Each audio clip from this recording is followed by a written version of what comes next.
Jusqu'au 31 juillet, en route pour la CAN avec Football Factory, votre émission. Jouez et gagnez une pluie de cadeaux tous les jours. 3 possibilités de jouer pour multiplier vos chances de gagner. Répondez à la question du jour, Football Factory, et gagnez des maillots, des iPhone 10, un super voyage en Égypte. Parieur Guinée Games, faites un dépôt à partir de votre compte Orange Money et c'est dans la poche. 500 000 cash de mise, des maillots et 2 voyages en Égypte, tout frais payés. Football Factory, soyez aussi dans le coup avec Shell Extra Challenge et gagnez des écrans plasma, des maillots et la superbe voiture sortie d'usine. Achetez au moins 40 litres de carburant ou faites une vidange dans une station Shell Vivo. Ensuite, tapez le étoile 144 étoile 8 dièse, rubrique Shell Extra Challenge et envoyez votre code pour être tiré au sort. Jusqu'au 31 juillet avec Newscom, cadeau en folie dans Football Factory tous les jours. Parlons CAN du 21 juin au 19 juillet 2019. Parlons CAN avec Newscom depuis l'Égypte comme si vous y étiez. Parlons CAN, partenaire Orange Guinée. Bonsoir à tous, bienvenue dans Parlons CAN. L'actualité de la Coupe d'Afrique des Nations, c'est avec nous avec une production de Newscom. Et dans cette émission, nous parlons des 8e de finale de la 32e édition avec la victoire du Madagascar face à la formation de la République démocratique du Congo. Oui, les Baréas du Madagascar qui ont fini premier du groupe B continuent leur belle aventure dans cette première dans une Coupe d'Afrique des Nations. L'équipe de Nicolas Dupuis s'est imposée au tir au but. Une formation malgache qui surprend tout le monde. C'est ce que nous a dit notre consultant Ibrahim Diallo. C'est à l'image de ce qu'ils font depuis le début de la compétition. On voit 11 guerriers, les remplaçants qui rentrent sur le terrain, et ils font la différence aussi. Donc forcément, il n'y a pas de secret dans le football. Le travail, l'abnégation, le don de soi, toutes ces choses-là, c'est des ingrédients qu'on a besoin pour jouer au football et gagner des matchs. Après cette rencontre, Madagascar, République démocratique du Congo, jouée au stade d'Alexandrie, dans l'autre ville retenue pour cette Coupe d'Afrique des Nations, les yeux des fans de football africains ont été rivés sur le stade du 30 juin du Caire. Là-bas, la Guinée a affronté les Fennecs d'Algérie en 8e de finale. Une équipe d'Algérie qui a confirmé son statut de favori. Cette formation qui est sortie d'une phase de poule avec assez de réussite a déroulé face à cette équipe guinéenne qui a reçu une fessée avant de quitter la compétition. 3-0 score final avec un premier but encaissé en première explication. L'équipe de Paul Put et les coéquipiers d'Ibrahim Traoré n'ont en aucun moment existé dans cette rencontre. Une rencontre finalement perdue malgré les entrées en jeu de Las Bangora, de François Kamano ou encore de Fodé Koïta en deuxième explication. Cela n'a pas empêché l'équipe guinéenne de couler et s'incliner finalement et plier bagages. Une rencontre perdue sans Naby Keïta. Naby Keïta qui pourrait peut-être expliquer cette contre-performance de l'équipe guinéenne. En tout cas, c'est ce que nous a confié Claude Leroy juste après la rencontre. Vous le savez, Claude Leroy est un sorcier blanc sur le continent africain. C'est pas une contre-performance, c'est que l'Algérie est une grande équipe et que toutes les équipes qui vont affronter l'Algérie vont avoir beaucoup de mal. Je pense qu'au contraire, les Guinéens ont fait un match solide. Il leur manque Naby Keïta, c'est quand même un gros préjudice pour eux. Mais jusqu'au bout, ils ont essayé de revenir dans le match, ils se sont créés des occasions. Moi, je trouve qu'au contraire, ils ont fait bonne figure. Mais en ce moment, sur ce qu'on voit contre l'Algérie, c'est très difficile. Ils n'ont pas pris un but, les Algériens, ils ont gagné 4 matchs. Ils ont montré du talent à tous les matchs depuis le début. Ils ont fait jouer une équipe bis. Ça ne les a pas empêchés de marquer beaucoup de buts. Ça va être très dur de les empêcher d'aller conquérir cette Coupe d'Afrique des Nations. Très dur. Mais le football reste le football. Mais moi, je trouve que j'ai commenté le match en direct, j'ai trouvé que les Guinéens avaient fait le maximum. Mais en face, il y a l'Algérie, c'est l'adversaire contre lequel il ne fallait pas tomber dans les 8e de finale.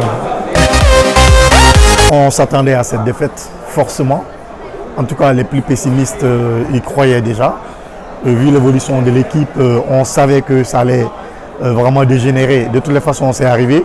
Je ne vais pas être négatif, mais je pense qu'il y a énormément de choses à faire autour de cette équipe.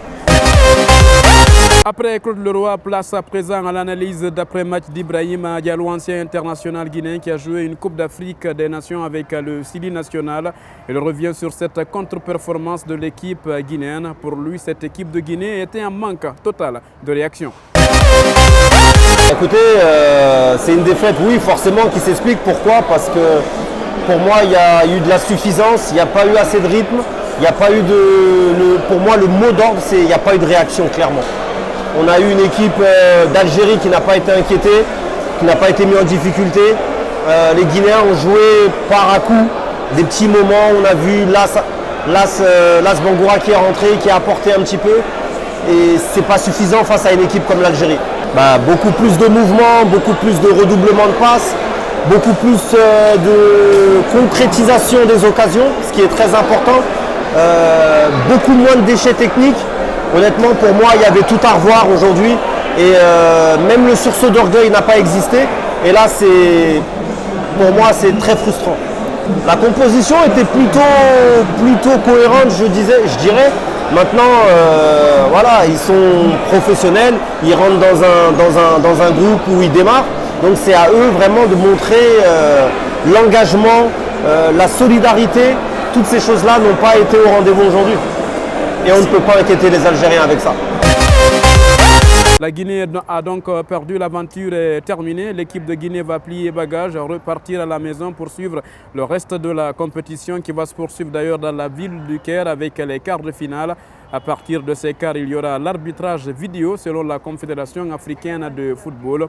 Une équipe guinéenne qui a perdu en conférence de presse d'après-match. Le technicien belge Paul Put a parlé de cette défaite. Selon lui, l'Algérie méritait cette victoire.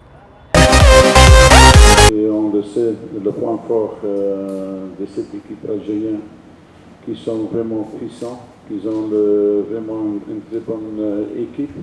Si tu perds, c'est très difficile pour revenir dans le score, surtout comme on a des problèmes pour marquer. Mais je pense aujourd'hui, deuxième mi-temps, on était chaque fois avec une erreur aux bases de but qu'on a pris.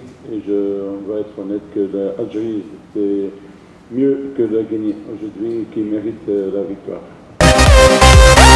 Dans ce match, il y a eu assez de nouveautés avec l'entraîneur guinéen Paul Put. Par exemple, José Martinez Kanté a démarré titulaire et pourtant, dans les premières rencontres, on a vu Sori Kaba et François Kamano qui étaient titularisés face au Burundi, par exemple, ou encore à cette équipe malgache. Pourquoi Sori Kaba n'a pas été utilisé par le technicien belge? Voici ce qu'il nous a donné comme explication. Concernant Sori Kaba, il n'a pas joué assez de matchs avec Dijon. Il était fatigué lors du dernier match contre le Burundi, lors de la phase de poule. On a essayé notre attaquant en forme aujourd'hui. C'est pourquoi il n'a pas joué.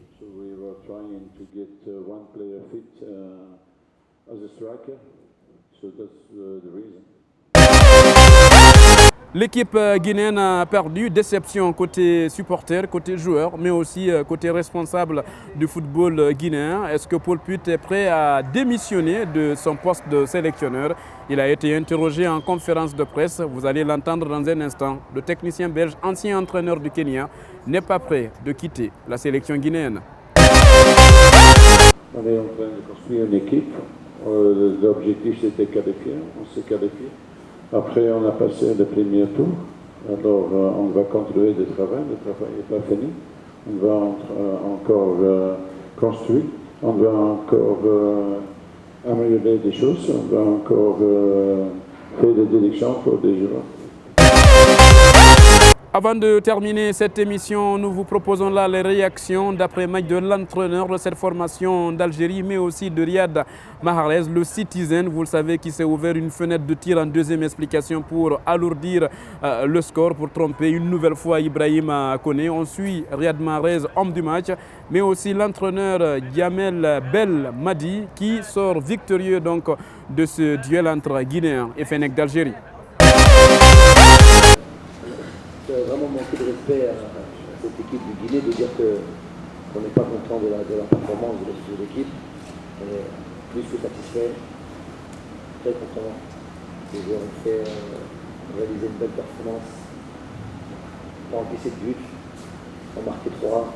ne pas avoir été réellement en danger, quelque part avoir contrôlé d'une certaine manière ce match, de dire que je ne suis pas satisfait, je répète, de rester à cette équipe de Guinée qui si ne fait pas le nécessaire, ben on peut être puni.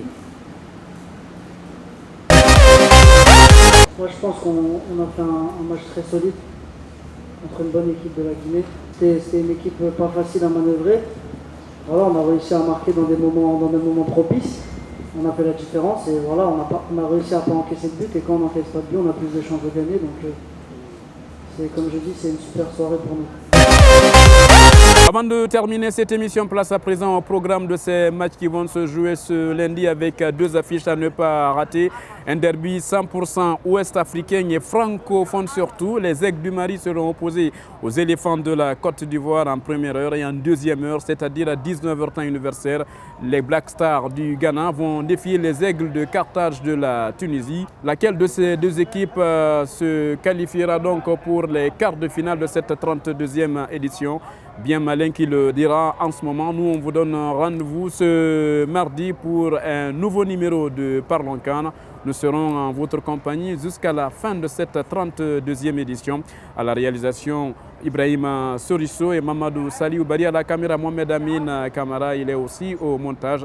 Merci à toutes et à tous de nous avoir suivis. On le rappelle une nouvelle fois, la Guinée a pris une fessée face à l'Algérie avant de quitter cette 32e édition. Et la Guinée est à sa 12e participation dans l'histoire d'une Coupe d'Afrique des Nations. Il faudra attendre les années à venir pour faire mieux. Du 21 juin au 19 juillet 2019, tous les soirs de match en 26 minutes. Parlons CAN avec Nouscom depuis l'Égypte comme si vous y étiez. Parlons CAN, votre nouvelle émission spéciale CAN 2019 avec des résumés pointus de nos spécialistes, des infos inédites et exclusives, des pronostics et bien plus encore. Du 21 juin au 19 juillet 2019, le football africain est en fête en Égypte, mais aussi dans Parlons CAN. Partenaires Orange Guinée, Guinée Games, Guy Sport, Guitter SA, Kamsar Petroleum, Solextra. Diffusion tous les jours de match sur votre chaîne préférée. Parlons CAN du 21 juin au 19 juillet 2019. Parlons CAN avec Nouscom depuis l'Égypte comme si vous y étiez. Parlons CAN. Partenaire Orange Guinée.